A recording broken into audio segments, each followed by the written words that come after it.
আসসালামু আলাইকুম। Quantum academic and admission প্ল্যাটফর্মের পক্ষ থেকে আমি মোহাম্মদ ইমরান স্যার অথবা ইমরান ভাইয়া যেই নামে আমাকে চিনো, আজকে আমি তোমাদের সামনে উপস্থিত হয়েছি আমার লাইফের একটা অন্যরকম এক্সপিরিয়েন্স, অন্যরকম অনুভূতিমূলক একটি চমৎকার গিফট ক্লাস তোমাদেরকে উপহার দেওয়ার জন্য ইনশাল্লাহ। তো সবাই তোমরা জানো আজ 1 অগাস্ট 2026। আজকের এই দিনটা বিশেষ করে আমার জন্য একটা স্পেশাল দিন, কারণ আজকে এই দিনে আমি জন্মগ্রহণ করি, আমার আজকে বার্থডে। এবং এর চাইতেও আরও বেশি স্পেশাল আজকের এই ক্লাসটা এই কারণে যে আমার লাইফের এটাই ফার্স্ট ক্লাস, যে ক্লাসে আমি আমার অনার্স ডিপার্টমেন্টের স্টুডেন্টদেরকে নিয়ে চেষ্টা করতেছি একটা স্পেশাল গিফট উপহার দেওয়ার জন্য। আমার নাম মোহাম্মদ ইমরান, তোমরা দেখতে পাচ্ছ স্ক্রিনে লেখা আছে মোহাম্মদ ইমরান স্যার, আর আমি নারায়ণগঞ্জ থেকে ক্লাসটা নিচ্ছি। আমার একটা কথা তোমাদেরকে বলি, আজকের এই ক্লাসটা কেন তো স্পেশাল এই কারণে যে আমি 2020 সাল থেকে এই অনলাইনে কার্যক্রম শুরু করি। তোমরা দেখতে পাচ্ছ স্ক্রিনে আমাদের প্ল্যাটফর্মটার নাম হচ্ছে quantum academic and admission platform, এবং এই প্ল্যাটফর্মটার যাত্রা শুরু হয় করোনা প্যান্ডামিকের সময় 2020 সাল, যখন সারা বিশ্বব্যাপী করোনার প্রাদুর্ভাব ছিল। তো এই যে প্ল্যাটফর্ম, এই প্ল্যাটফর্মটা সেই 2020 সাল থেকে এই পর্যন্ত আল্লাহর নাম নিয়ে এখনও আমরা কন্টিনিউ করতেছি, এবং প্রতিটা বছর অনেক স্টুডেন্টের সাথে যোগাযোগ হচ্ছে, কথা হচ্ছে, ওদেরকে নিয়ে স্বপ্ন দেখতেছি, এবং এটা অন্যরকম অনুভূতি কাজ করতেছে সবাইকে নিয়ে। আর এই যে প্ল্যাটফর্মটার নাম কোয়ান্টাম, এই প্ল্যাটফর্মটার নাম আমার নিজের দেওয়া নাম নয়। এই কোয়ান্টাম নামটা আমার বেস্ট ফ্রেন্ড, তার নাম হচ্ছে মোহাম্মদ বেলায়েত। আমরা 3 জন ফ্রেন্ড, আমি মোহাম্মদ ইমরান, আরেকজন হচ্ছে মোহাম্মদ মেহেদি, আর একজন হচ্ছে মোহাম্মদ বেলায়েত। এই 3 জন ফ্রেন্ড ক্লাস 9 থেকে আমরা একই সাথে আমাদের লাইফের একটা আন্ডারস্ট্যান্ডিং হয়, এবং একই সাথে আমরা এখন পর্যন্ত আছি। আলহামদুলিল্লাহ, দোয়া করি যাতে আমরা মৃত্যুর পর এবং সব সময় যাতে আমরা বন্ধুরা একসাথে থাকতে পারি, এবং আমরা সবাই একসাথে জানাতে যেতে পারি ইনশাল্লাহ। তো এই হচ্ছে ব্যাপারটা যে আমরা 2020 সাল থেকে এই প্ল্যাটফর্মের যেই অগ্রযাত্রা সেটা আমরা শুরু করেছি। থ্যাংক ইউ সো মাচ যে হ্যাপি দিয়েছো আমাকে, খুশি হলাম। তো আজকে আমি তোমাদেরকে নিয়ে ফার্স্ট ক্লাস করতেছি। আসলে আমার 2021 সাল থেকে মূলত অনলাইনে ক্লাসের যাত্রাটা শুরু হয়। 2020 সাল থেকে শুধু আমরা পরীক্ষার কার্যক্রম শুরু করেছিলাম, আর 2021 সাল থেকেই মূলত ক্লাসের ক্লাসটা আমি শুধুমাত্র জুম অ্যাপেই নিয়েছিলাম 2021 সাল থেকে এই পর্যন্ত। কেক খাওয়াবো? তো আচ্ছা, যাই হোক, তোমাদেরকে অনলাইনে কেক একটা ছবি দিব না, যাক বলছো, খুশি হলাম। তো যেই দিন থেকে আমি অনলাইনে পড়াচ্ছি এই পর্যন্ত জুম অ্যাপ ছাড়া আমি পড়াই না, এটা একটা আমার ড্রিম। কেন? এই যে একটা বিষয় তোমরা খেয়াল করো, সাপোজ তুমি যার কাছেই পড়তে চাও, সে যদি তোমাকে অফলাইনে পড়ায় অবশ্যই তোমার বাসায় এসে পড়াবে। যদি বাসায় এসে তোমাকে পড়ায় তাহলে দেখা যাবে তুমি খুব সুন্দরভাবে তার ক্লাসটা করতে পারতেছো, সুন্দরভাবে তাকে প্রশ্ন করতে পারতেছো, তারপরটা বুঝে নিতে পারতেছো, এবং যে কোনো সমস্যা থাকলেই তুমি কী করতে পারতেছো, তার কাছ থেকে প্রশ্নটা উত্তর করতে পারতেছো। কিন্তু অনলাইনে হইলে কিন্তু এটা খুবই কষ্টকর, কারণ দেখা যায় অনলাইনে আমরা যখন ক্লাসটা করি আমাদের আসলে যে কথোপকথন করার যেই সুযোগটা সেটা এরকমভাবে থাকে না। শুধুমাত্র জুম অ্যাপ বা গুগল মিট বা এরকম যেই আমাদের সুযোগ রয়েছে অনলাইনে যে সাপোর্ট, সেগুলোতেই থাকে। তো আমি আসলে কোনো বিষয়টাকে ছোট করব না, সবই ভালো। যারা অনলাইনে পড়ায় অবশ্যই তারা কিন্তু অনেক ভালো পড়ায়, কিন্তু কথা হচ্ছে অনলাইনে আমি শুধু জুম অ্যাপটা ইউজ করি কেন? এর একটাই কারণ হচ্ছে জুম অ্যাপের মাধ্যমে তুমি যদি শিখতে পারো তাহলে দেখা যাবে আমি তোমাকে প্রত্যেক দিন বাসায় এসে পড়াচ্ছি, সিরিয়াসলি বলতেছি। আমি আমার কথা এই কথা বলতেছি, যদি জুম অ্যাপে তুমি পড়ো আমার কাছে কেন, পৃথিবীর যার কাছেই পড়ো মনে হবে যে সে তোমাকে বাসায় এসে পড়াচ্ছে, এই জন্য জুমে পড়াচ্ছি। আর প্রতিটা ক্লাস রেকর্ড থাকবে, যে কোনো সময় দেখার সুযোগ থাকবে। তো আমার আসলে স্টুডেন্ট যারা আছে, অনেক স্টুডেন্টরা এখন জয়েন করছে, আমি আসলে সবার নাম বলতে চাচ্ছি না কারণ আমার সময় কমে চলে যাবে, তো এই জন্য মোটামুটি আসো নাকি। আমার এই ক্লাসটা আজকেই লাইফের ফার্স্ট অনার্স ডিপার্টমেন্টের ক্লাস, কারণ আমি এতদিন যে ক্লাসগুলো নিয়েছিলাম class 9, class 10, inter first year, inter second year, কিন্তু অনার্সের ডিপার্টমেন্টের যে ক্লাস এটা আজকে আমার লাইফের ফার্স্ট। এই জন্য আজকে এই আজকের এই প্রোগ্রামটা বা আজকের ক্লাসটা আমার এই লাইফের অনেকটা ইন্টারেস্টিং, এই হচ্ছে মূল বিষয়। তো আমি তোমাদেরকে একটা কথাই বলি, যারা যারা আছো নিচে স্টুডেন্টরা বা অনার্সের বাইরে, তোমাদেরকে জাস্ট একটা কথাই বলি যে তোমরা যদি মনে করো আমি এই মানুষটা তোমার লাইফের কোনো না কোনো একটা ক্ষেত্রে উপকার করতেছি, অবশ্যই একটু চেষ্টা করো নিয়মিত পড়ার জন্য, নিয়মিত ক্লাস করার জন্য, এবং নিয়মিত আমি তোমাদেরকে যতটুকু পড়া দিব পড়াটা সুন্দর হবে ডে বাই ডে আমাকে দেওয়ার জন্য। আর আমি আমার এই প্ল্যাটফর্ম থেকে একটা টেকনিক তোমাদের শিখা দিই, সেটা হচ্ছে সিলেবাস কমপ্লিট করার জন্য কিন্তু আমরা অনেক অনেক কিছুই প্ল্যান পরিকল্পনা করি, আমরা অনেক টেনশনে থাকি সিলেবাস কীভাবে কমপ্লিট হবে। তো এই একটা SMS এর মাধ্যমে আমি তোমাদের সবাইকে জাস্ট টেকনিকটা শিখা দিই। সিলেবাস কমপ্লিট করার জন্য প্রত্যেক দিন তুমি 3টা কাজ করবা। এটা আমার ব্যক্তিগত অপিনিয়ন, যা আমি আমার প্ল্যাটফর্ম থেকে এই কথাটা সবাইকে বলি। প্রত্যেক দিন পড়তে হবে, প্রত্যেক দিন লিখতে হবে, এবং প্রত্যেক দিন দেখাইতে হবে। এই 3টা কাজ প্রত্যেক দিন তোমাকে পড়তে হবে। তুমি যাই পড়ো মনোযোগ দিয়ে পড়তে হবে, এবং প্রত্যেক দিন যা যা পড়ছো তা তা খাতায় লিখতে হবে, এবং প্রত্যেক দিন যেই লেখাগুলো তুমি কমপ্লিট করছো সেটা ছবি তুলে দেখাইতে হবে। এখন তুমি কাকে দেখাবা? তুমি যার কাছে পড়ো, এটা আমিও হইতে পারি বা অফলাইনে কোনো টিচারও হইতে পারে। যদি এই 3টা কাজ নিয়মিত করতে পারো তাহলে তোমার সিলেবাস শেষ হইতে বেশি দিন লাগবে না ইনশাল্লাহ। আর সিলেবাস শেষ করতে কয় ঘন্টা পড়তে হবে ডাজেন্ট ম্যাটার, মনোযোগ দিয়ে তুমি 1 ঘন্টা পড়ো তাহলেই এনাফ। 2 ঘন্টা পড়লেও এনাফ, 3 ঘন্টা পড়লেও এনাফ, 10-12 ঘন্টা 11 ঘন্টা এত বেশি পড়ার কোনো প্রয়োজন নাই। জাস্ট মনে রাখবা মনোযোগের সহিত যদি 1 ঘন্টা পড়ো, সেই 1 ঘন্টা থেকে আস্তে আস্তে তুমি সর্বোচ্চ তুমি যতটুকু পারবা তোমার লাইফে যতটুকু পসিবল তুমি এফোর্ট দিয়ে পড়তে পারবা। তো সিলেবাস কমপ্লিট করার জন্য আমি 3টা কথাই বললাম। প্রত্যেক দিন আপনাকে পড়তে হবে এবং প্রত্যেক দিন খাতায় লিখতে হবে, যা যা পড়বেন খাতায় লিখবেন এবং প্রত্যেক দিন দেখাইতে হবে। এই 3টা কাজ করবেন। এবং কতক্ষণ পড়বেন এর সঠিক উত্তর হচ্ছে আপনার লাইফে আপনার যতক্ষণ পসিবল ততক্ষণ পড়বেন। অনেকে প্রশ্ন করে যে স্যার আমরা কতক্ষণ পড়বো বা ভাইয়া কতক্ষণ পড়বো, কতক্ষণ পড়লে সিলেবাস কমপ্লিট হবে? এর একটাই উত্তর আমার কাছে, যতক্ষণ তুমি মনোযোগ সহকারে পড়তে পারো, পড়ার টেবিলে থাকতে পারো, তোমাকে ততক্ষণ পড়া উচিত।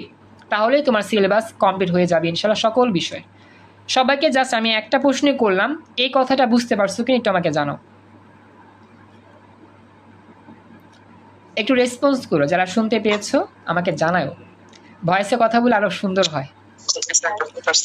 Thank you so much Abdul Karim, thank you so much, খুশি হলাম। তো সিলেবাস কমপ্লিট করার জন্য আমরা অনেক অনেক তোমাদের ওষুধ দেই, সেই ওষুধগুলো তোমরা সেবন করো।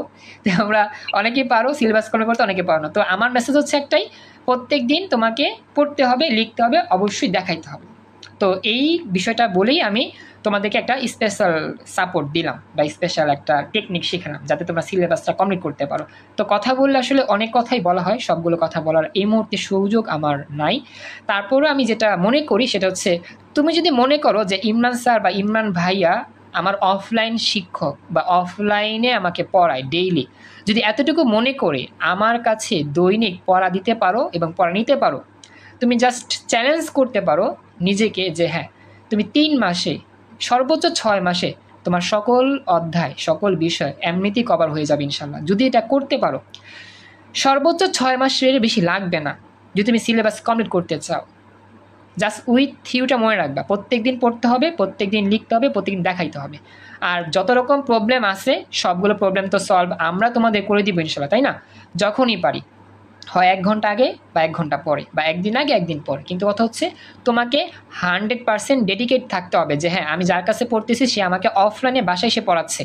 যদি তুমি এটা মনে করে পড়ো তাহলে তোমার এই যে অনলাইনে ক্লাসের প্রতি একটা অনীহা, আজকে ক্লাস করতে ভালো লাগছে না, নেট প্রবলেম, এই সে কত কিছু, দূর গতকাল ক্লাস করি না আজকে ক্লাস করবো না, গতকাল ক্লাস রেকর্ড দেখি না আজকে ক্লাসে বুঝবো না, এই যে ভুংবাং কথাগুলো আছে না, এই ভুংবাং কথাগুলো তোমার আর পরবর্তীতে নিজেরা বিশ্বাস করতে মন চাবে না। তুমি বলবা যে আমি ফাঁকিবাজি হব কীভাবে, আমার স্যার বা আমার ভাইয়া তো প্রত্যেক দিন আমাকে পড়ায়, বাসায় এসে পড়ায়, তো সে তো আমাকে পানিশমেন্ট দিচ্ছে। পানিশমেন্টটা এখন কি জানো, আমি তো তোমাকে হয়তো বা কোনো বকাঝকা দিতে পারি না বা ব্যাট দিয়ে বাড়ি দিতে পারবো না। পানিশমেন্টটা হচ্ছে আমাদের অনলাইনে পানিশমেন্ট হচ্ছে জরিমানা কাউন্ট করা। আমরা অফলাইনে থাকলেও তো ব্যাতের বাড়ি দিতে পারতাম, বকাঝকা করতে পারতাম, গার্ডিয়ান ডেকে এনে তোমাদের পড়াইতে পারতাম, বলতে পারতাম যে আপনার বাচ্চাটা, আপনার ছেলেটা, আপনার মেয়েটা ভালো না, লেখাপড়া ঠিকমতো করে না, একটু শাসন করে। কিন্তু অনলাইনে যারা আমরা পড়াই তাদের আসলে এই অধিকারটা নাই, কারণ অনলাইনে যারা তোমরা পড়তে আসো তোমরা আসলে ডেডিকেটেড। তো তোমাদের ডেডিকেশন দেখে আমরা নিজেরাই অনেকটা খুশি হয়ে যাই যে এত কষ্ট করে বাচ্চারা অনলাইনে পড়ে, অফলাইনে হলে তা আমরাও এত সুন্দর কষ্ট করে পড়তাম না। তো যদি দেখা যায় অনলাইনে বাচ্চারা কথা না শুনে, ওদের জাস্ট জরিমানা কাউন্ট করতে হয়, জরিমানা কাউন্ট করলেই ওরা সোজা হয়ে যাবে। তো এই জন্য জিনিসটা বলা, যারা আর কি এখন পর্যন্ত আমার এখানে যারা পড়তেছো, যারা একটু পিছিয়ে আসো বা একটু ফাঁকিবাজি করার পরিকল্পনা আসো বা ফাঁকিবাজি করতে চাচ্ছ, এখন থেকে কিন্তু আমি তোমাদের জরিমানাগুলো স্টেট বাই স্টেট কাউন্ট করতেছি, সবাইকে বলতেছি। এইচএসসি হও, এসএসসি হও বা অনার্স হও, সবাইকে বলি জরিমানা কিন্তু অবশ্যই কাউন্ট করতেছি। যদি তুমি কোনো হেলাফেলা করো, কোনো অবহেলা করো, বি কেয়ারফুল। আমি তোমাকে অফলাইনে না পড়ালেও কিন্তু অফলাইনের মতো সাপোর্ট দেওয়ার চেষ্টা করি, তবে তোমাকে সেটা মেনে চলতে হবে। অবশ্যই সেই কথাটা 100% প্রমাণ দেখাইতে হবে, আমি দেখাবো ইনশাল্লাহ।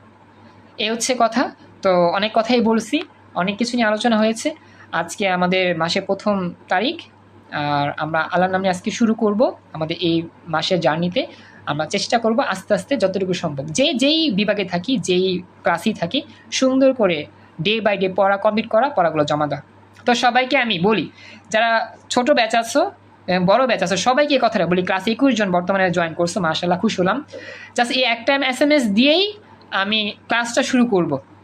সবাইকে বলতেছি এখন থেকে জাস্ট প্রত্যেক দিন মনে রাখবেন, ইমরান স্যার বা ইমরান ভাইয়া আপনাকে অফলাইনে পড়ায়, প্রত্যেক দিন তার কাছে আপনাকে পড়া দিতে হবে, পড়া নিতে হবে, এবং প্রত্যেক দিন প্রবলেমগুলো তার কাছ থেকে সলভ করে নিতে হবে। যদি এভাবে সারা মাস এবং সারা বছর পড়তে পারেন, তাহলে আপনার সিলেবাস কমপ্লিট হয়ে যাবে ইনশাল্লাহ। এই কথাগুলোই তোমাকে মনে রেখে আজকে থেকে কাজ শুরু করতে হবে। এখন আমাকে জানাও, এই কাজটা কি করতে পারবা নাকি পারবা না? Yes or not? সবার রেসপন্স আমি চাচ্ছি।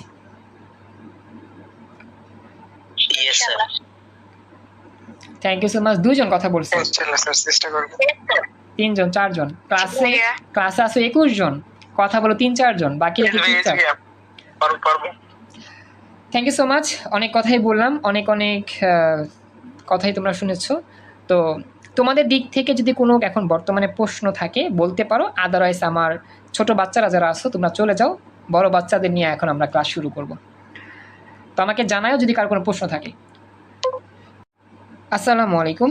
কোয়ান্টাম একাডেমিক অ্যান্ড অ্যাডমিশন প্ল্যাটফর্মের পক্ষ থেকে আমি মোহাম্মদ ইমরান স্যার অথবা ইমরান ভাইয়া, যে নামে আমাকে চেনো, তোমাদের সকলের সামনে উপস্থিত হয়েছি সুপার স্পেশাল অনার্স ডিপার্টমেন্টের ম্যাথমেটিক্সের চমৎকার একটি সাবজেক্ট ক্যালকুলাস 1। এই ক্যালকুলাস 1-এর আজকে আমাদের স্পেশাল ফার্স্ট লেকচার। আলহামদুলিল্লাহ, আজকে আমরা অনার্সের যে ক্লাসটা শুরু করতেছি ক্যালকুলাস 1 দিয়ে। এই পুরো অনার্সের জার্নিতে এই ক্যালকুলাস পুরো 4 বছরই আমার কোনো না কোনো জায়গায় কাজে লাগবে ইনশাল্লাহ। তো এই জন্য আমাদের আজকের এই যে ফার্স্ট লেকচার ক্যালকুলাস 1-এর প্রথম লেকচার, একবারে প্রথম অধ্যায় থেকে আমরা শুরু করব এবং আমরা কিছু ইনফরমেশন এখান থেকে নেওয়ার চেষ্টা করব বা কিছু টিপস নেওয়ার চেষ্টা করব, কিভাবে পড়লে ক্যালকুলাসে আমরা ভালো করতে পারি এবং এই যে আমাদের ম্যাথমেটিক্যাল যে অংশটা আছে এটা আমাদের কাছে অনেকটা সহজ হয়ে যায়। সবচেয়ে বেশি দুঃখজনক বিষয় এইটা যে আমরা ক্যালকুলাসে অনেকে ভয় পাই। এই ক্যালকুলাসে ভয় পাওয়ার কারণে আমাদের এই সাবজেক্টের যেই সিজিপিএটা সেটা অনেক ক্ষেত্রে আমরা তুলতে পারি না। আর এই ক্যালকুলাসের এই জড়তার কারণে আমরা অন্যান্য সাবজেক্ট, বিশেষ করে ফিজিক্স যে ডিপার্টমেন্টেরগুলো, ফিজিক্সের সাবজেক্টগুলো রয়েছে, এরপর হচ্ছে আমার ম্যাথে কিছু সাবজেক্ট রয়েছে, তারপর হচ্ছে কেমিস্ট্রি কিছু অংশ রয়েছে, যে অংশগুলোতে আমাদের ক্যালকুলাসের অংশগুলোতে বিশেষ ভূমিকা রাখে, সেগুলোতে আমরা কী করি, লাস্টে গিয়ে হেরে যাই বা হার মানতে বাধ্য হই, কারণ আমরা ক্যালকুলাস জানি না। তো ইন্টার লেভেলের ক্যালকুলাস যেরকম, এই অনার্স লেভেলের ক্যালকুলাসটা ঠিক ওই রকমই, তবে একটু ভিন্ন ক্যাটাগরি আছে, সেগুলো আমরা পার্ট বাই পার্ট শিখবো ইনশাল্লাহ। তো তোমরা দেখতে পাচ্ছ স্ক্রিনের মধ্যে আমি আজকে প্রথম ক্লাস হিসাবে লিখে রেখেছি আমাদের প্ল্যাটফর্মের নাম কোয়ান্টাম একাডেমিক অ্যাডমিশন প্ল্যাটফর্ম। আর এই প্ল্যাটফর্মে অগ্রযাত্রা শুরু হয় করোনা প্যান্ডামিকের সময় 2020 সালে। তো আমি লিখেই শুরু করলাম, যেহেতু এটা আমাদের ফার্স্ট লেকচার আর এটাই আমাদের অনার্স ডিপার্টমেন্টের ফার্স্ট ক্লাস। এর আগে অনার্স ডিপার্টমেন্টের ক্লাস নেওয়া হয় নাই, এটাই ফার্স্ট যাত্রা তোমাদের নিয়ে। তো থ্যাংক ইউ সো মাচ, এতক্ষণ ধরে তোমরা শুনছিলা কথাগুলো। তো আমি তোমাদেরকে একটা টিপস দিচ্ছি, টিপসটা সবাই একটু মনোযোগ দিয়ে শুনবা এবং সেটা আজকে থেকেই আল্লাহর নাম নিয়ে শুরু করবা। টিপসটা হচ্ছে এরকম, তোমরা প্রত্যেকটা ক্লাসের পর এই যে ক্লাসের যে নোটগুলো আমি দিই সেই নোটগুলো খাতায় লিখে রাখবা, প্লাস আমি কিছু বাড়ি কাজ দিব, এই বাড়ি কাজগুলো প্রত্যেক দিন কমপ্লিট করে আমাকে পাঠাবা। এটা হোয়াটসঅ্যাপেও পাঠাতে পারো বা মেসেঞ্জারেও পাঠাতে পারো, তো পাঠাইতে হবে। যদি তুমি ডে বাই ডে এই কাজটা করতে পারো, তাহলে ক্যালকুলাস 1 নিয়ে বা ক্যালকুলাস সাবজেক্ট নিয়ে বা এই ম্যাথমেটিক্যাল সাবজেক্ট নিয়ে তোমাকে প্যারা খেতে হবে না ইনশাল্লাহ। কিন্তু তুমি যদি শুধু ক্লাসটা করো, বাসায় প্র্যাকটিস না করো, একটা অঙ্কও যদি না করো, তোমাকে এই ক্লাস তেমন কোনো বেনিফিট দিতে পারবে না। জাস্ট তুমি শিখবা, কিন্তু তোমাকে অ্যাপ্লাই করতে হবে। সানজিদা ইসলাম হোয়াটসঅ্যাপ গ্রুপে অ্যাড না। আচ্ছা, একটা কাজ করো তাহলে, আমি আমার হোয়াটসঅ্যাপ নাম্বারটা লিখে দিই, আমাকে একটু হোয়াটসঅ্যাপে SMS দাও, আমি হোয়াটসঅ্যাপ গ্রুপে অ্যাড দিয়ে দিব। আমি এখানে টাইপ করে আমার হোয়াটসঅ্যাপ নাম্বারটা দেওয়ার চেষ্টা করতেছি। তো আমি ওভারঅল সবাইকে একটা কথাই বললাম, সবাইকে মনে থাকবে প্রত্যেক দিন তোমাদের একটা বাড়ি কাজ থাকবে এবং ক্লাসের নোটটা তোমাদের নিজ দায়িত্বে লিখে আমাকে দেখাইতে হবে। তোমরা কি পারবা? এটা আমাকে জানাও। তোমরা কি শুনতেছো আমার কথা? আচ্ছা, আমি একটু লিখতেছি আর কি আমার ইয়াটা, একটু ওয়েট।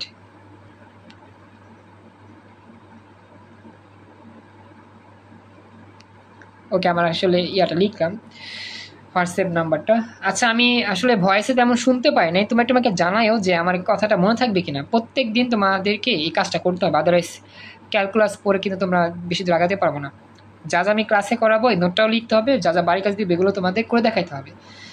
এক কথা আমাকে বলো একটু প্লিজ, যারা ভয়েসে কথা বলতে পারতেছো, পারবা তো? ওকে, থ্যাংক ইউ। তাহলে চলো, আর আমি বকবক না করে, হ্যাঁ আমি বকবক না করে ক্লাস স্টার্ট করি।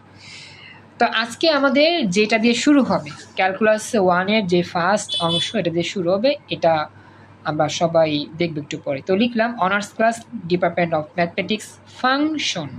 হ্যাঁ, আমাদের প্রথম যে অধ্যায় এটা হচ্ছে ফাংশন। আচ্ছা, ভালো কথা বলতে ভুলে গেছি, বই কিনবা কোনটা? হ্যাঁ, ক্যালকুলাসের জন্য সারা বাংলাদেশে যেই বইটা সবচাইতে বেশি কার্যকরী বই এবং সবচাইতে সাজানো গোছানো বই, সেটা হচ্ছে এই বইটা, ক্যালকুলাস 1 বা ক্যালকুলাস 1। লেখকের নাম হচ্ছে doctor Fazlur Rahman, professor doctor Fazlur Rahman, calculus 1। আর প্রকাশনীটা হচ্ছে তিতাস পাবলিকেশন।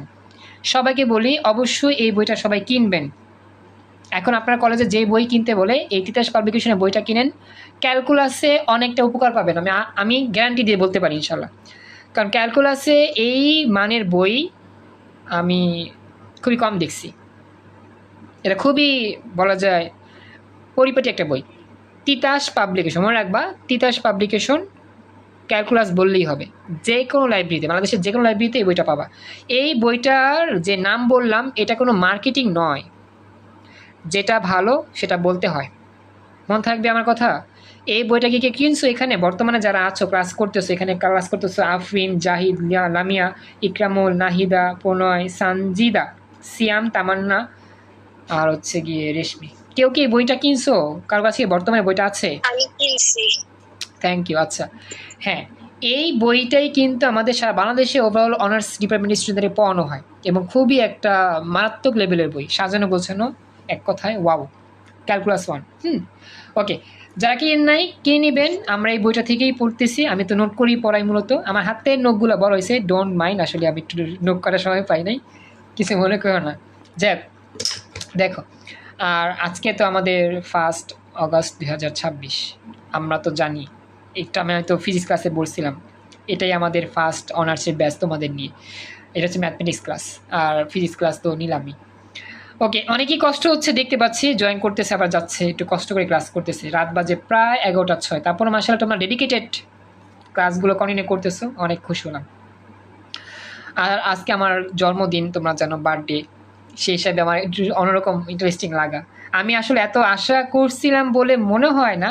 হ্যাঁ, আমার এতটুকু ধারণা ছিল যে তোমরা প্রথম ক্লাসটাতে থাকবা। ফিজিক্স ক্লাসটা তো মনে করো শুরু হয়েছে 9:30 বাজে, ওই সময়টা থাকবা, কিন্তু রাত 11টা পর্যন্ত যে ক্লাস করবা এইরকম ধারণা আমার সত্যিই ছিল না। তাও তোমাদের মাশাআল্লাহ ডেডিকেশন অনেক, চেষ্টা অনেক, শিখার আগ্রহ অনেক, যেটা আমি সত্যি অনেকটা আনন্দিত এক কথায়। এত রাত জেগে জেগে ক্লাস করাটা এনার্জি আসলে সবার হয় না, তোমরা একটু স্পেশাল পারসন। আশা করি অনার্সে জানিতে যতদিন পড়াচ্ছি তোমাদের থাকার চেষ্টা করবো ইনশাল্লাহ।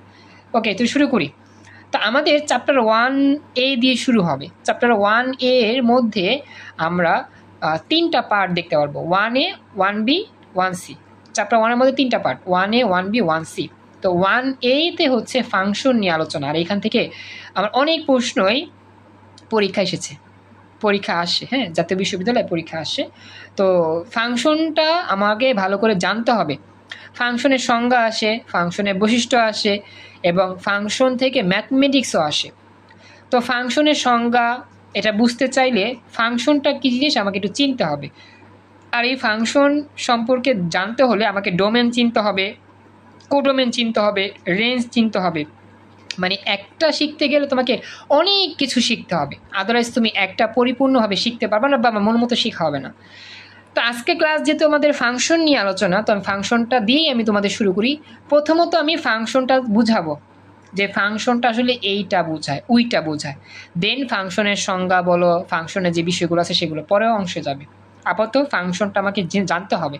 আমাদের যে ভুলটা হয়, যেটা আমরা করি, জাস্ট মুখস্থ করে যাই, ডাইরেক্ট মুখস্থ। এটা কিন্তু করা যাবে না। ম্যাথমেটিক্সে মুখস্থ বলতে শুধু সূত্র ছাড়া অন্য কিছু ম্যাথমেটিক্সে মুখস্থ করলে খুবই বিপদে পড়তে হবে।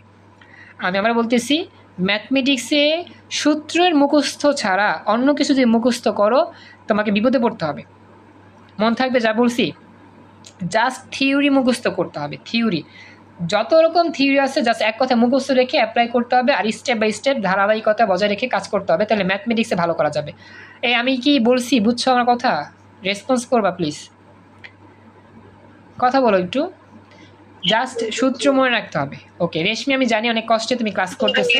ওকে, বাকিরা যারা আসো রেসপন্স করতে পারো, ভয়েসে করবা। বলি রাত 11টা বাজুক 12টা বাজুক সমস্যা নাই, তুমি পড়তেছো। তোমরা তো অনলাইনে অন্য আজে বাজে কাজ করতেছো না, তাই না?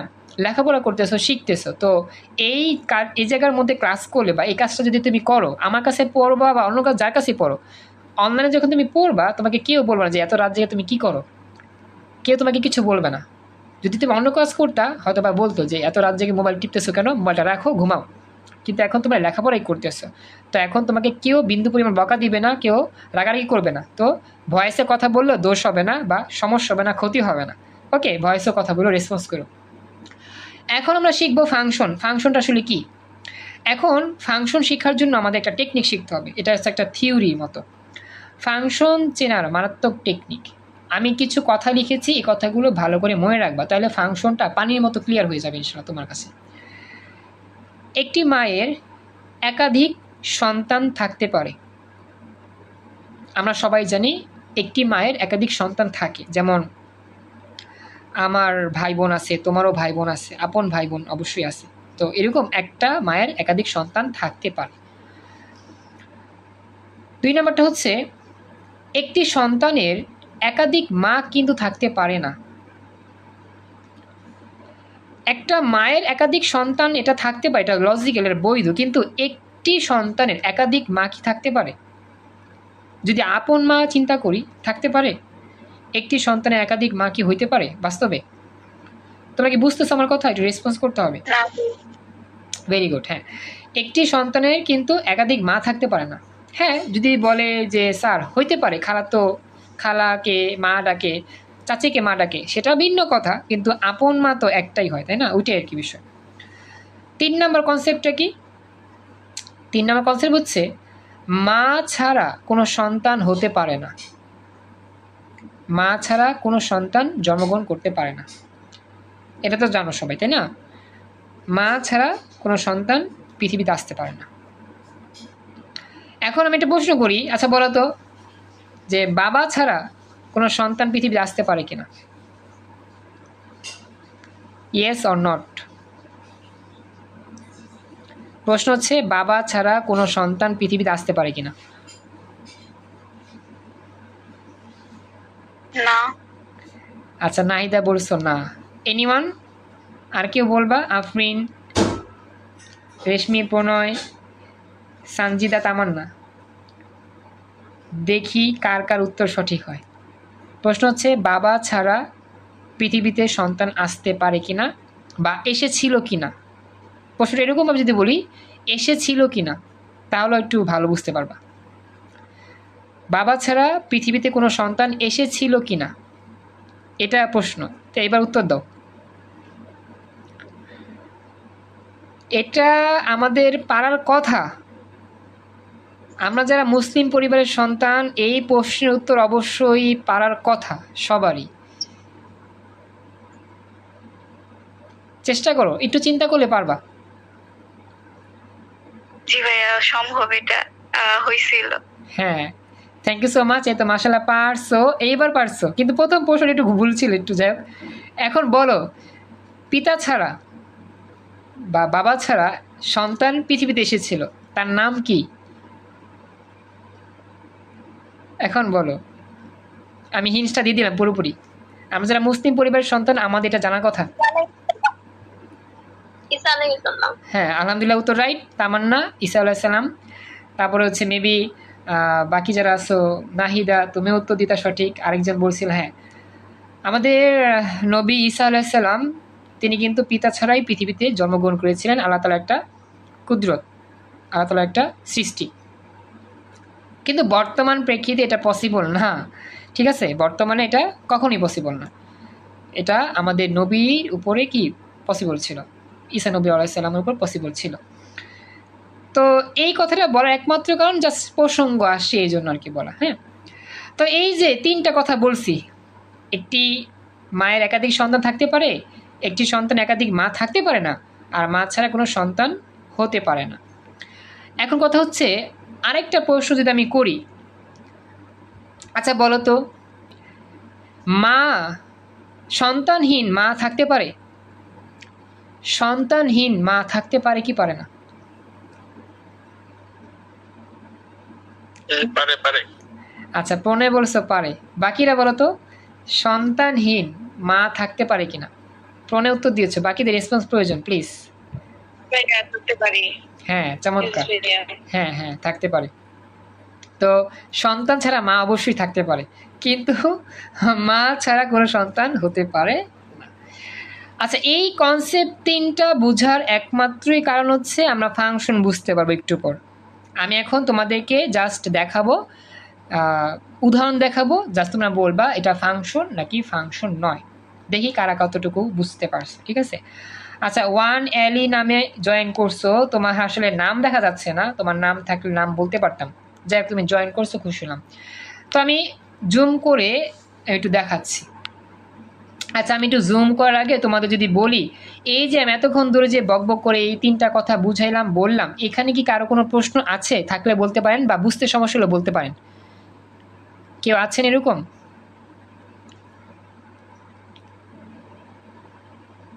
আচ্ছা, ওকে, বলতে হবে দ্রুত, যারা কথা বলতেছেন বা রেসপন্স দ্রুত করবেন, চ্যাট বক্সে হইলো দ্রুত। ওকে, এবার আমরা উদাহরণ দেখি, চলো। তো মনে করো তোমার পরীক্ষায় দুইটা সেট লেখা আছে, এ সেট আর বি সেট। ঠিক এইভাবে মনে করো পরীক্ষায় একটা প্রশ্ন থাকতে পারে, প্রমাণ করতে হইতে পারে আমার। হ্যাঁ, তো এই এ সেটটা দেখতে ঠিক এইরকম। এ সেটটার দুইটা অংশ তুমি দেখতে পাচ্ছ, আর বি সেটের মধ্যে দেখা যাচ্ছে তিনটা অংশ। হ্যাঁ, দেখো আমি একটু বুঝা দিই, ফাংশন জিনিসটা তুমি এখন একটু বুঝবা। এ সেট হচ্ছে বাম দিকে, বি সেট হচ্ছে ডান দিকে।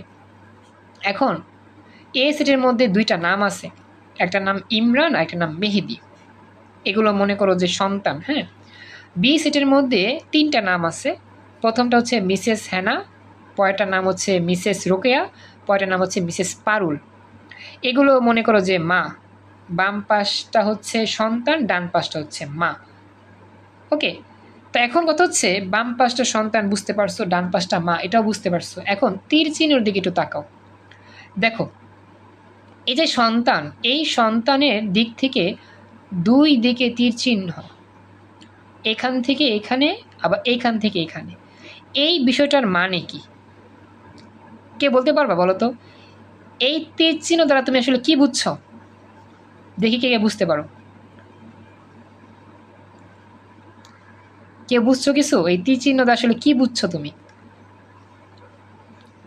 ফাংশন চেনার জন্য এটা খুবই ইম্পর্টেন্ট জিনিস, আমাদের তীর চিহ্নটা বুঝতে হবে।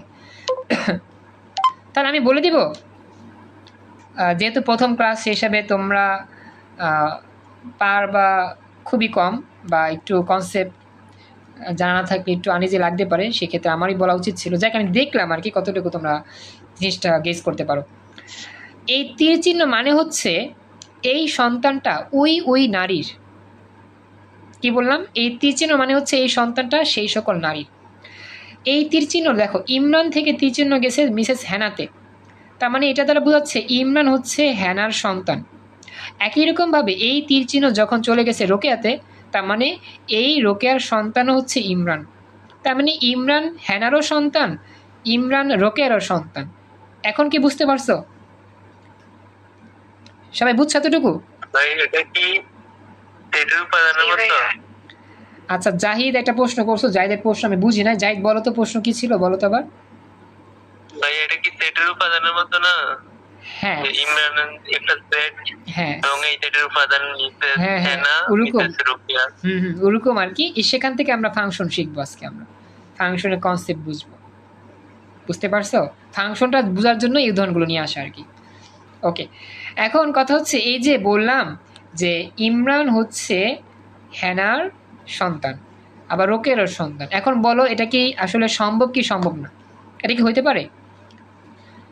একটা বাচ্চা সম্ভব, এটা তো হচ্ছে পথটার সাথে মিলে গেছে। এটা কিভাবে সম্ভব? মানে বাস্তবে সম্ভব এটা? সম্ভব না, বাস্তবে সম্ভব না। হ্যাঁ, বাস্তবে সম্ভব না।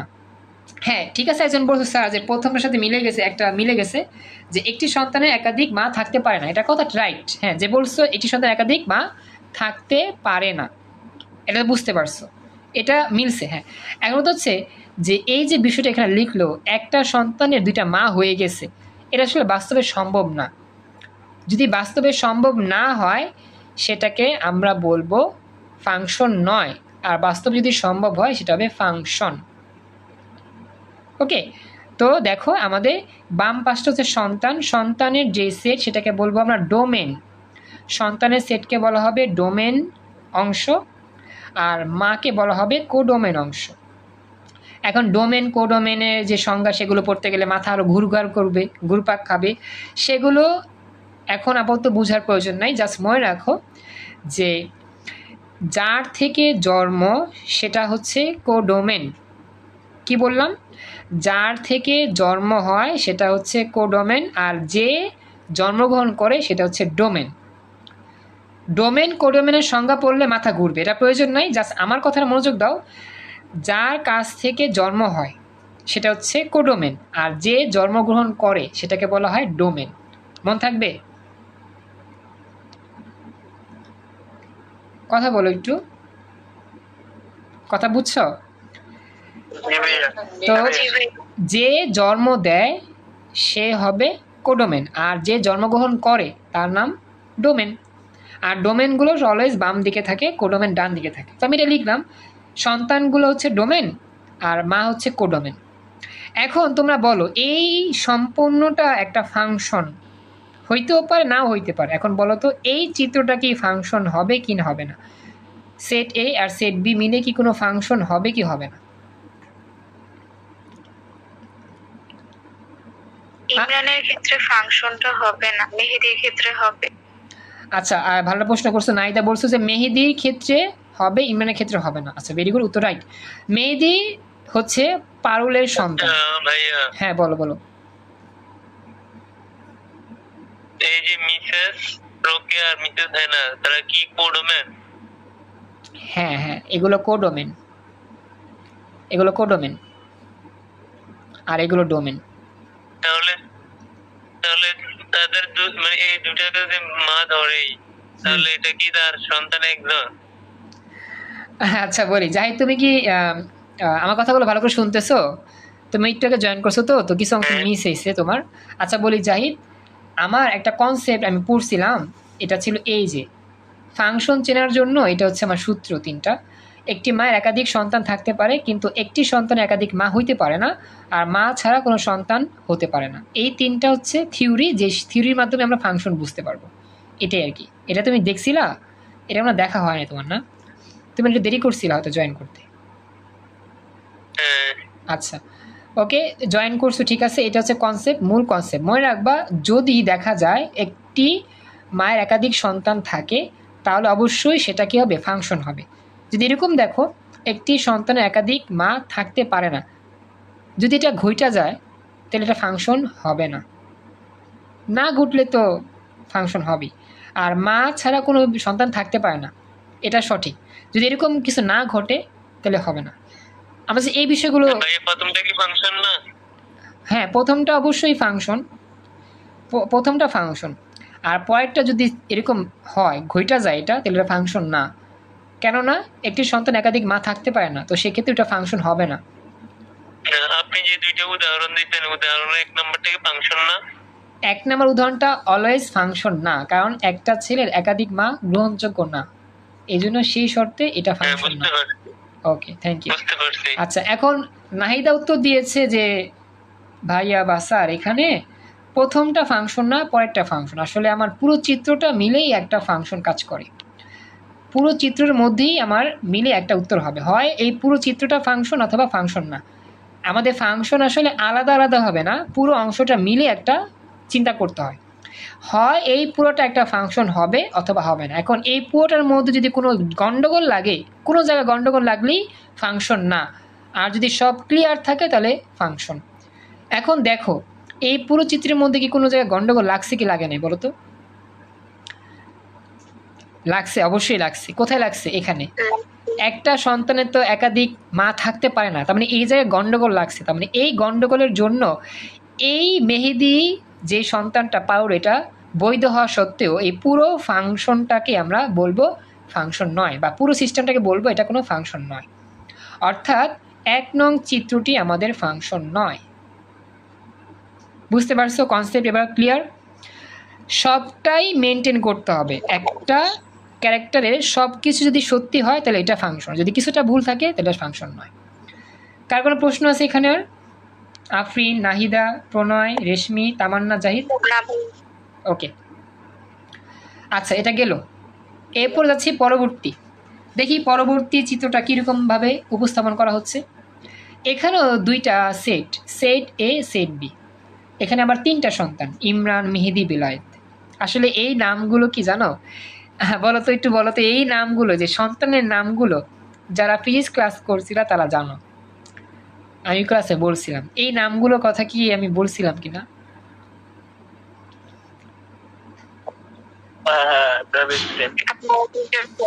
হ্যাঁ, থ্যাংক ইউ, এই তো মনে আছে। আমার নাম ইমরান, আমার 2টা বন্ধু মেহেদি আর বেলায়েত। আর কোয়ান্টাম প্ল্যাটফর্ম, এই যে কোয়ান্টাম, এই কোয়ান্টাম নামটা দিয়েছিল আমার এই বন্ধুটা, এই বন্ধুটা কোয়ান্টাম নাম দিয়েছিল। 2020 সাল থেকে আমাদের এই প্ল্যাটফর্মের অগ্রযাত্রা বা যাত্রা শুরু হয়, অনলাইন জার্নি। তখন শুধু পরীক্ষা নিয়েছিলাম, শুধু পরীক্ষা, কারণ করোনার সময় তো আসলে ঘর থেকে বের হওয়া কষ্টকর, ক্লাস নেওয়া, পড়ানো সবই টোটালি অফ। তো শুধুমাত্র তখন এই অনলাইনে পরীক্ষার সিস্টেম চালু করি। আর এই যে জুম অ্যাপে পড়াচ্ছি না, এই জুম অ্যাপটাও আবিষ্কার হয় 2020 সালে, করোনা প্যান্ডামিকের পরপরই এই জুম অ্যাপটা আবিষ্কার হয় আমার ধারণা মতে, কারণ আমি এর আগে জুম অ্যাপ বিষয়ে জানতাম না, আর জুম অ্যাপ সম্পর্কে আমার তখন ধারণাই ছিল না। কিন্তু করোনার পর যখন জুম অ্যাপটার প্রচলন শুরু হয় সারা বিশ্বব্যাপী, এরপরে একটা স্টুডেন্ট আমাকে বলছিল, স্যার আপনি অনলাইনে জুমেও ক্লাস করাতে পারেন। আমি বলছি যে অনলাইনে ক্লাস কেমনে করো, অনলাইনে কোনো ক্লাস টাস নেওয়া যায় কিনা? কী কথা বলো না বললো, কে বুঝলো কি বুঝলো না, এত সুন্দর করে পড়ানো যায় অনলাইনে? তো একটা স্টুডেন্ট আমাকে বলছিল, স্যার আপনি একবার জুমে ক্লাস নিয়ে দেখেন, দেখবেন কত সুন্দর ক্লাস নেওয়া যায়, মনে হবে আপনি অফলাইনে পড়াচ্ছেন, জুম অ্যাপটা এতটাই চমৎকার। তো আমি ওর কথায় জুম অ্যাপটা নিয়ে শুরু করছিলাম, এরপর আমি ওকেই দিয়ে শুরু করছিলাম একটা ক্লাস নেওয়া। তো যেই কথা সেই কাজ, আমি তো অবাক হয়ে গেলাম যে এত সুন্দর করে অনলাইনে শেখানো যায়, এটা বাস্তবের মতো, একবারে মনে হয় যে হ্যাঁ আমি অফলাইনে পড়াচ্ছি বাচ্চাদের। আল্লাহর রহমতে 2021 সাল থেকে এই পর্যন্ত এই জার্নি শুধু জুম অ্যাপই। আমি ফেসবুক লাইভও ক্লাস করাই না, ইউটিউব লাইভও ক্লাস করাই না, কিন্তু আমার ক্লাসগুলো ইউটিউবে পাওয়া যায়, যেহেতু ক্লাসগুলো রেকর্ড করি, ইউটিউবে আপলোড দিই বাচ্চারা পরবর্তীতে দেখার জন্য। কিন্তু আমি ক্লাসগুলো কখনো ইউটিউবে নেই না বা ফেসবুকে নিই না, কারণ এত সুন্দর করে বোঝানো ইউটিউবে পসিবল না, বা ফেসবুকে পসিবল না, বা অন্য কোনো সিস্টেমে আমার কাছে পসিবল না। এই জন্য আমি এই জুমেই ক্লাসটা করাই। এই জন্য আমি তোমাদের বারবার বক বক করে বলি যে একটু রেসপন্স করো। এই হচ্ছে মূল ইতিহাস। ওকে, যাই হোক, অনেক কথা বলে ফেলছি, এখন আমি যাই ক্লাস শুরু করি। এখন দেখো এই যে 3টা নাম, ইমরান, মেহেদি, বেলায়েত, সেট এ, আর সেট বির মধ্যে আছে মিসেস সেন আর হচ্ছে মিসেস রোকেয়া। এখন দেখো একটা বিষয়, এখন কেউ বলতে পারবা যে এইটা আসলে আমাদের ফাংশন নাকি ফাংশন নয়? বলো তো দেখি, কে পারো? এটা ফাংশন নয়। আচ্ছা, আফরিন কি বলছো? আফরিনের কথাটা আমি নিচ্ছি। আফরিন বলো তো তোমার উত্তর কি ছিল, হ্যাঁ বা না? আফরিন আবার বলো। ফাংশন হবে এটা। আচ্ছা ফাংশন বলছি। এটা ফাংশন হবে। আচ্ছা নাহিদা বলো তো কি বলছিলা নাহিদা আবার। ওকে আফরিনের উত্তর আমি নিলাম, নাহিদা বলো। ফাংশন নয়। আচ্ছা নাহিদার ফাংশন নয়। প্রণয় বলো, প্রণয়, রেশমি, তামান্না তোমরা বলো। এটা ফাংশন হবে। আচ্ছা প্রণয় বলছো ফাংশন হবে, ওকে। এরপরে শাওমি 240, তোমার নাম তো আমি জানি না। আচ্ছা ওকে, উত্তর একবার গ্রহণযোগ্য, দুইবার না। রেশমি বলো তো, রেশমি বলো। ফাংশন হবে না। আচ্ছা আমি সঠিক উত্তর বলি, যারা যারা উত্তর দিয়েছ ফাংশন হবে না, ফাংশন হবে না, এক্স্যাক্টলি রাইট। যারা যারা বলছো ফাংশন হবে না তাদের উত্তরটাই সঠিক। এখন কেন সঠিক? ইমরানের মা একজনই, মেহেদির মা একজনই। বেলায়েতের কি কোনো মা দেখা যাচ্ছে? দেখা যাচ্ছে না। তো আমরা কিন্তু পড়ছিলাম সন্তান তখনই হয় যখন তার মা থাকে, মা ছাড়া সন্তান থাকতে পারে না। ঠিক এই কারণে এটা আমাদের ফাংশন নয়। 3 নাম্বার লাইন আমি এটা লিখছিলাম যে মা ছাড়া সন্তান হতে পারে না, কিন্তু এই জায়গা তো আবার দেখা যাচ্ছে বেলায়েত আছে কিন্তু এর মা নাই। তো এটা কি বাস্তবে সম্ভব? সম্ভব না, এটা গন্ডগোল লাগছে এই জায়গায়, তার মানে এটা ফাংশন নয়। এইবার কি ব্যাপারটা বুঝতে পেরেছো? এই যে সন্তান হচ্ছে ডোমেন, মা হচ্ছে কোডোমেন। প্রণয় আর যা যার উত্তর দিয়েছিলা হবে তাদেরকে বলতেছি, কথা ক্লিয়ার? আফরিন, তারপর হচ্ছে প্রণয়, বুঝতে পারছো ব্যাপারটা? এই জিনিসটা আমরা অনেকে ভুল করি। আমি তো উদাহরণ দিয়ে শিখাচ্ছি, উদাহরণ দিয়ে যেহেতু শিখাচ্ছি তাও দেখা যাচ্ছে একটু কনসেপ্টটা তোমাদের ক্লিয়ার না থাকায় তোমরা কিন্তু এটা ফেল করলা, এই অংশটা তোমাদের হইল না বা তোমরা একটু ভুল করে ফেললা। আমার আগামীকাল আমার ভার্সিটিতে এক্সাম, বুঝছো? আমার আগামীকাল এক্সাম, ল্যাব এক্সাম, আমার এখনও পড়তে হবে। আমি তারপরও তোমাদের আজকে ফার্স্ট ক্লাস যেহেতু অনার্স ডিপার্টমেন্টের, তো আমি ক্লাস নিচ্ছি, খেয়াল করো। তো আশা করি বুঝতে পারছো। যেহেতু এই যে আমার ফ্রেন্ড আমার কল দিচ্ছিল তো হোয়াটসঅ্যাপে জানি কেটে দিলাম। আচ্ছা দেখো খেয়াল করো, তো যেটা বলতেছিলাম আর কি, এই যে ডোমেন কোডোমেন এর মধ্যে আমরা বুঝতে পারি না বিধায় একটা উদাহরণ দিলাম, আর এই উদাহরণটার মাধ্যমে বুঝাইলাম যে এইখানে বেলায়েত যেই বাচ্চা, সেই বাচ্চার কোনো মা নাই, এটা আসলে সম্ভব না, এই জন্য এটা ফাংশন বলা যাচ্ছে না। এখন বলো কার কোনো প্রশ্ন এখানে আছে কিনা? আমরা এগুলো যদি না বুঝি আমরা ম্যাথ বুঝতে পারবো না, ম্যাথ করতে গেলে ফাংশন বুঝতে হবে, এই জন্য এগুলো বুঝাচ্ছে আগে। কারণ কোনো প্রশ্ন আছে এখানে? এনিওয়ান বুঝছেন? Okay thank you. তাহলে পরবর্তী চিত্র দেই। হ্যাঁ পরবর্তী চিত্র দিয়ে দেখি কতটুকু সঠিক উত্তর তোমরা বলতে পারো। সেট এ সেট বি, এখানেও আমাদের কিছু কিছু অংশ আছে, দেখি এখানে কতটুকু কি হয়। আচ্ছা এই হচ্ছে আমাদের পরবর্তী 3 নাম্বার অংশ। বাম পাশগুলো হচ্ছে সন্তান যেগুলো ডোমেন, ডান পাশটা হচ্ছে কোডোমেন মা। এখন বলো এটা আমাদের ফাংশন হবে কি হবে না? 3 নাম্বার চিত্রটা। এটা ফাংশন হবে। এটা ফাংশন হবে ভাইয়া। আচ্ছা এটা ফাংশন বলছো দুইজন, বাকিরা বলো তো। হ্যাঁ চমৎকার, থ্যাংক ইউ সো মাচ। এটা ফাংশন হবে, কারণ কি ইমরানের মা একটাই, মেহেদির মা পারুল, বেলায়েতের মাও পারুল, মানে একটা মায়ের একাধিক সন্তান থাকতে পারে, এটা বৈধ। তার মানে অবশ্যই এই চিত্রটা কি ফাংশন, যেহেতু এখানে কোনো জায়গায় গন্ডগোল নাই, এটা অবশ্যই একটা ফাংশন। ওকে আচ্ছা শাওমি 240 4A তোমার নাম আমি জানি না, তোমার নামটা লিখে দিলে বুঝতে পারতাম তোমার নামটা কি। তুমি জয়েন করছো ঠিক আছে, কিন্তু তোমার নাম আমি দেখতে পাচ্ছি না, নামটা দেখলে ক্লিয়ার হতো বা বুঝতে সহজ হতো আমার, ঠিক আছে? লিখে দিও নামটা, আমি তোমার নাম এখনও দেখতে পাইনি বা তোমার নাম কি এখনও জানতে পারলাম না, এই জন্য আর কি। আচ্ছা তাহলে আমরা এখন যাই নেক্সট, পরবর্তী লাস্ট অফ অল যে চিত্র আছে আমার সেটা। তো এখন পরবর্তী চিত্র হচ্ছে এটা, যে এ সেট আর হচ্ছে বি সেট। এ সেটের মধ্যে আছে 3টা সন্তান, ইমরান, মেহেদি, বেলায়েত, সরি। বি সেটে আছে 4 জন মা, মিসেস হেনা, মিসেস রোকেয়া, মিসেস পারুল, মিসেস রুনা। তো জানি মাগুলো হচ্ছে কোডোমেন আর ডোমেন হচ্ছে সন্তান। এখন বলো এটা কি ফাংশন নাকি ফাংশন নয়? মমতা, আচ্ছা আচ্ছা আচ্ছা এটা ফাংশন, দুজন বলছো, বাকিরা বলো তো। বাকিরা আরও তো আসো 4 জন নাকি 3 জন? হ্যাঁ, আচ্ছা তোমার ফাংশন হবে। আচ্ছা, তো এখানে বলছো যে মমতাহিন। আচ্ছা মমতাহিন, তুমি আমার সাথে হোয়াটসঅ্যাপে যোগাযোগ রেখো, ক্লাস শেষে SMS দিও। আচ্ছা এখানে আমি যদি বলি, আছে এই যে রুনা, এই মিসেস রুনা, তার তো কোনো সন্তান নাই, তাহলে এক্ষেত্রে এই ক্ষেত্রে এটা ফাংশন কেমনে হইল? কারণ ভাইয়া মা হচ্ছে সন্তান ছাড়া থাকতে পারে। আচ্ছা রেশমি বলো, রেশমি আগে বলো, রেশমির কথা আমি শুনি। ভাইয়া এটা হচ্ছে মা হচ্ছে সন্তান ছাড়া থাকতে পারে, তার জন্য এটা ফাংশন হবে। ভেরি গুড, চমৎকার, থ্যাংক ইউ। নাহিদা মেবি এটাই বলছিল তাই না? নাহিদা কথাগুলো আসলে দুজনে একসাথে বলছিল, এই জন্য নাকি বাদ ছিল। Thank you so much. হ্যাঁ মাশাআল্লাহ পারছেন, কনসেপ্ট ক্লিয়ার হয়েছে এবার তাহলে। হ্যাঁ তাহলে আমাদের এটা কি ফাংশন।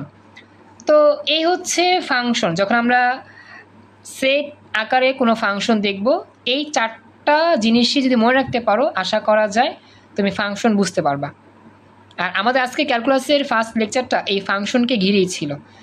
আর এই ক্লাসটা রেকর্ড ইউটিউবে আপলোড হবে, এই নোটটা আমি দিয়ে দিব হোয়াটসঅ্যাপ মেসেঞ্জার গ্রুপে, যারা গ্রুপে অ্যাড হও নাই অ্যাড হয়ে নিও, আর আমার কাছ থেকে নোটগুলো চেয়ে নিও যদি চাও, দিয়ে দিব পার্সোনালি। আর অবশ্যই এই ক্লাসটা ইউটিউব থেকে দেখে নেওয়ার পর আমার সাথে যোগাযোগ করো, আদারওয়াইজ এই নোটগুলো কিন্তু পাবা না ইউটিউবে, কিন্তু এই নোটগুলো দেওয়া হয় না, মেসেঞ্জার হোয়াটসঅ্যাপে দেওয়া হয়। আর অবশ্যই ক্লাসটা একটু শেয়ার করো ফ্রেন্ডদেরকে। নেক্সট ক্লাসে অপেক্ষা থাকো, আর দোয়া করো আগামীকাল আমার পরীক্ষা, যাতে পরীক্ষা ভালো হয় ইনশাল্লাহ। তো এই হচ্ছে ওভারঅল ক্লাস, আজকের মতো ফার্স্ট লেকচার। কার কোনো প্রশ্ন থাকলে আমাকে বলতে পারো, এনিওয়ান, কার কোনো প্রশ্ন আছে? ভাইয়া আমি তো বিশেষ করে করতে পারিনি, ওটা কিভাবে পাবো? হ্যাঁ ক্লাস রেকর্ড আছে, ইউটিউবে আপলোড দিব, ইনশাল্লাহ আগামীকাল পেয়ে যাবা। ওকে, যারা ক্লাস মিস করতেছেন, ক্লাস রেকর্ড আছে ইউটিউবে পেয়ে যাবেন, সবগুলো ক্লাস দেখা যাবে। তো আজকে এই পর্যন্তই, প্রতিদিন ক্লাস করতে হবে।